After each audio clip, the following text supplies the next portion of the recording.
Is it their humor or understanding? Or did they challenge you to be the best that you possibly could? For 17 of us in this room, including myself, that teacher was a public educator. And despite how amazing we may know public educators are, it is no secret that they battle low salaries and low funding.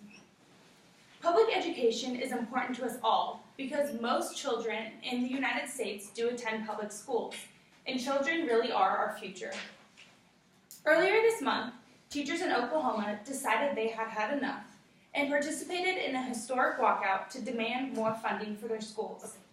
Here are the 3 things you need to know to understand the Oklahoma teacher walkout: why it happened, how it happened, and what resulted because of it. Teachers in Oklahoma know the story of budget cuts all too well. In the past decade, education funding for education was cut by 30%. The impacts of this resulted in position cuts, funding for electives slashed, and higher class sizes. But students are not the only ones who are hurt by these budget cuts. Teachers in Oklahoma were the lowest paid in all of the United States. These teachers who were giving so much to their students were struggling financially to get by.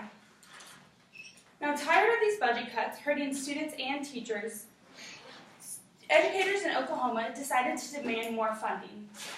On April 2nd, thousands of teachers participated in a statewide walkout, which resulted in 200 school districts throughout the state closing indefinitely. At the state capitol, students, parents, and teachers walked hand in hand in protest. However, negotiations were long, as many legislators did not want to raise taxes and were concerned about rearranging the budget.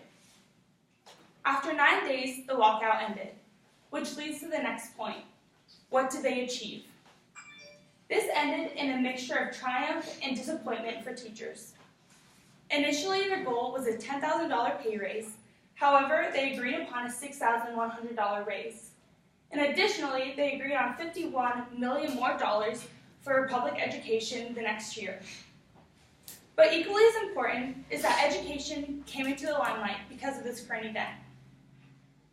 Education is sure to be a hot topic in the upcoming midterm elections. And additionally, the Oklahoma teacher walkout triggered a chain reaction, as teachers in Arizona began a walkout just last week, which is still continuing to this day. There are rumors that more states may follow. In conclusion, the Oklahoma walkout began as a desperate need for finances and ended in compromise. Looking forward, it will be interesting to see how this current event what follows this current event, as many questions remain. Will this lead to more education reform in our country? Will teachers who inspire students receive wages that support them? And will all students sitting in those tiny desks like we once did have the funding to prepare them for a future like ours?